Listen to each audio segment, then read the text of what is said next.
My name's Bill Lowe, and I've been building motors for 45 years. When it comes to engines, I've seen it all. I'm going to show you guys how to get everything you can by performing simple maintenance. A lot of times people make fun of me because I have all the goofy tools. But I think when you're doing stuff like this, it's worth investing the money into tools. So there's lots of different ways to gap spark plugs. They have these little cheapy things you get at the auto parts store. Some people bend them and stick a feeler gauge in there and tap a spark plug like that. I prefer to do it in these. So basically, we have a spark plug. You can see the gap pretty close. And I just use this little cheapy tool to bend this guy open a bit. You put it in here. I have these tiny little ignition feeler gauges here. This guy is my trusty 35. 35, the gold standard on the crates. Yeah, this is what I put everything I do. Put it in there and you just tighten it up. That's it. Yeah. When you take it out, you'll notice that that thing is nice and square. And this guy just goes in there. What starts happening if you start running like up to 45 or down a little bit 25, like, you know? Well, so I used to run the gap on the crate motors really big. It seemed that everything that had an HEI was like 45 or more. And then just trying to keep things to be able to tune things better. When I talked with the guy at VDL, he told me he used to work for Champion Spark Plugs. And he said, disregard all the stuff, set everything at 35. It's going to help you have a standard routine. So once I did that, it seemed that as we're trying to do tuning, a lot of times we were trying to fix problems where people picked up the gas. They complained of stumbling and things. So we did that and we made it like a standard.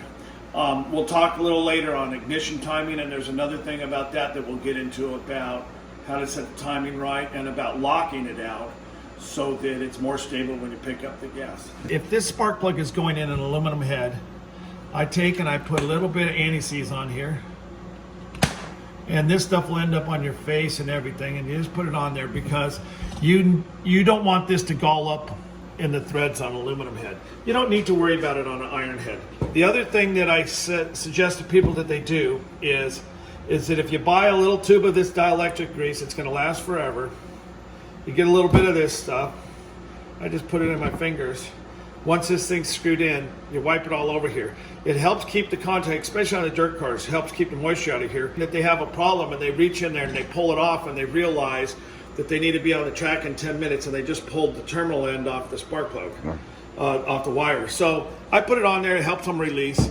It's pretty simple. This stuff is all cheap. Right. You get a tube of anti-seize, a tube of the dielectric grease, it's gonna last you forever. Throw it on the top of the toolbox. Yeah. Can we talk about coloring on the porcelain? Is that something we can talk about? Like, a lot of people think that, you know, I've heard some people say that if it has any kind of color on it, oh, this thing's perfect or it's rich, or like, how do you know? Like, what are you looking for?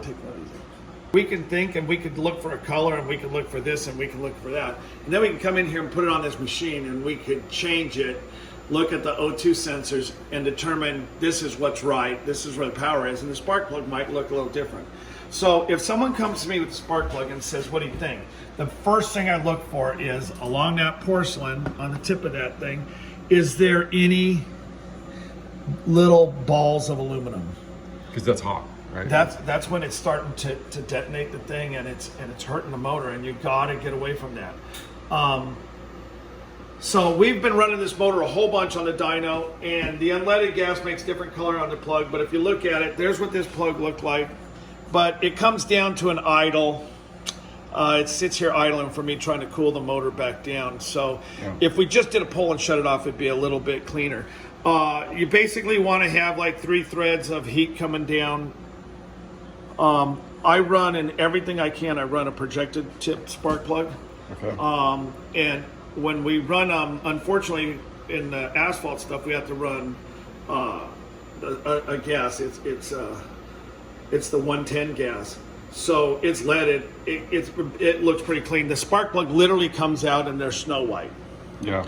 they're just dull. They're not glazed. You want to see if the porcelain starts to get really shiny, you're having a problem. You're getting too much heat in there. You need to control it because the detonation is the worst thing that can happen to this motor. These pistons will literally fall apart in one lap. Yeah. Remember, if you have any questions, you can call us here at the Low Pit Stop.